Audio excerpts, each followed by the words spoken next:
The American people are being impacted financially from all directions. Right now, we know Congress is working behind the scenes on a climate and tax bill that's being called the Inflation Reduction Act of 2022. There's going to be about $369 billion of climate spending. We know there's another $64 billion for expanding the Affordable Care Act programs for another 3 years. And the total revenue that's going to be brought in from this bill is estimated to be about $740 billion over 10 years.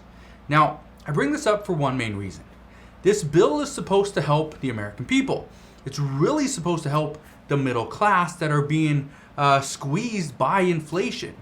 And it's going to help the middle class by reducing inflation, but at the same time, the middle class is likely to pay more money through the additional IRS enforcement of a reformed tax code. This is something that we haven't heard. We haven't heard that the middle class is likely to pay more money, which is exactly what's going to happen.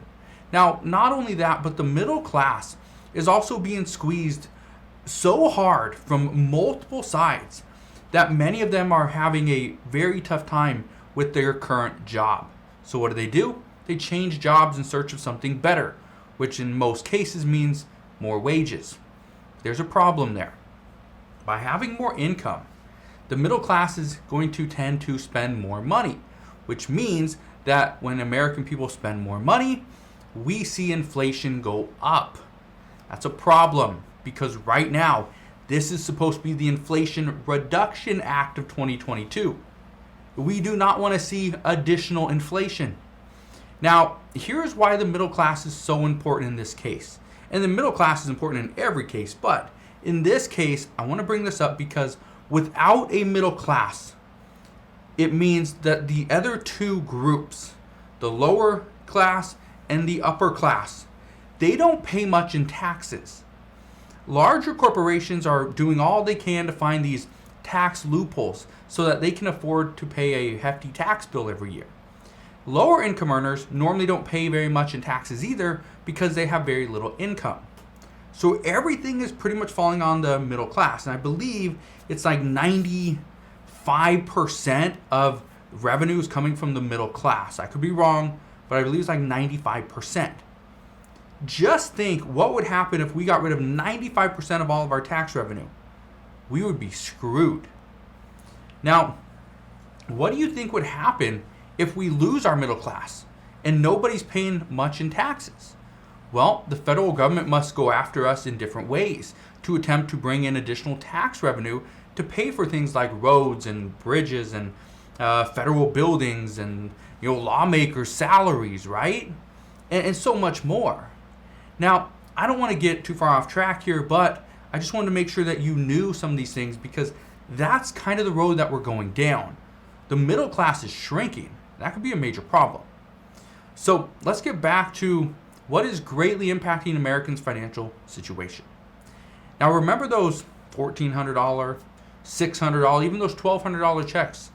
Well, those stimulus checks that we got back in 2020 and 2021, these are now giving us somewhat misinformation.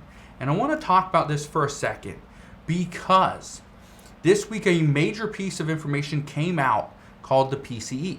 That's the Personal Consumption Expenditures Report. We also got updated figures on American saving habits. Now, I bring these up for one main reason.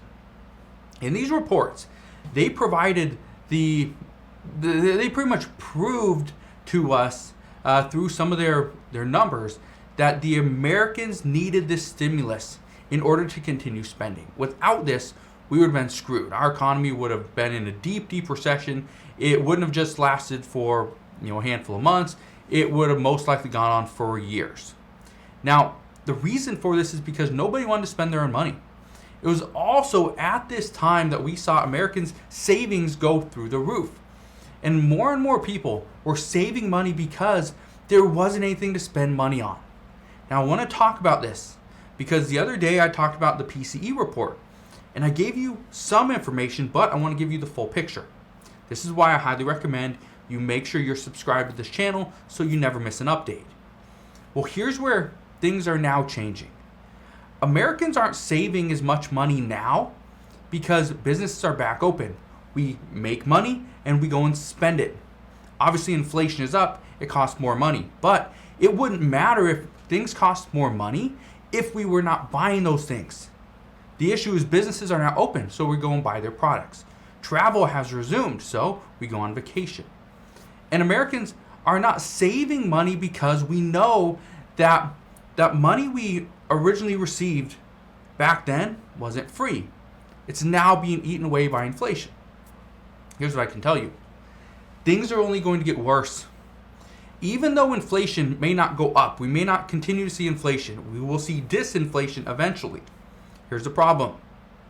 According to multiple reports, many White House officials, even the Treasury Secretary Janet Yellen believes that we are going to see high inflation for the rest of 2022 and most likely for some part of 2023. This means that even though we are continuing to make the same amount of money, it is going to continue to be eaten away by higher prices. Now, the problem that I see is Americans keep looking for ways to spend their money. And if it's not on a new car, it could be on a vacation, it could be on something like furniture, even clothing. But here's what many experts recommend. If you can hold out for another 3 to potentially 6 months, I personally expect inflation will come down. I don't expect it's going to come down in 2022, at least enough to give you the validation that now's the time to go spend the money. But I expect inflation is going to come down. We're going to see savings rates increase, which is great. We will know more about the severity of the recession probably within the next 3 to 6 months, I'd assume. And I anticipate we'll have clear answers as to what Congress is willing to give the American people through new bills. But until then, it might be a good idea to save your money. Keep some cash on the sideline. Just be prepared for when things drop in price so that you can pick them up at great discounts.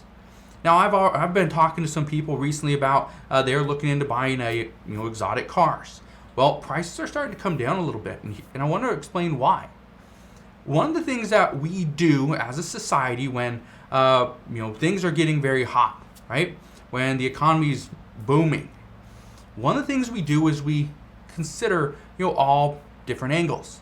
We decide, should we get a new house? Should we buy a new car? Oh, our price is coming down. Should we wait? And how long should we wait? Here's the other thing.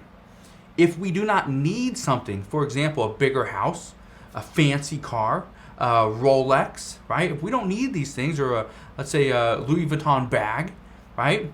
Balenciaga shoes, if we don't need these things, what do? Well, we take our money and we buy other things that are necessities. Food, right? Shelter, utilities. That's what we do. And this is what's going to greatly impact Americans' financial situation, is as prices start to come down slowly. And in some instances, I've seen house prices drop by $200,000 in a single, pretty much price decrease. That's insane. When the house was originally $800,000 or $1 million, now it's coming down to $600,000 to $800,000. That's crazy. But this is going to greatly impact Americans' financial situation when we decide, I'm going to hold off on buying that. I'm going to wait just a little bit longer, because guess what? We're going to see the GDP decline. We're going to go into a deeper recession, which usually means there's going to be some layoffs. There's going to be, people are going to be less likely to spend a lot of money. The savings is going to increase. Hopefully debt decreases, because there's a problem there, is as people are losing their jobs, as they're not making as much money, they're spending more on their credit cards. The issue there is it's very difficult to get out of credit card debt. It's not an assumption. It's not a my guess. It's a fact that it's very difficult to get out of credit card debt once you're in it. So that's what I can tell you right now, is Americans' financial situation is going to change greatly, and a lot of it has to do with the middle class. So that's one thing that we're going to be looking at. That's one thing I will keep a close eye on. If you have any questions whatsoever, please ask your questions down in the comment section below. Again, just want to thank you guys for watching. Have a wonderful rest of your day. Consider subscribing, and I'll see you guys on the next one.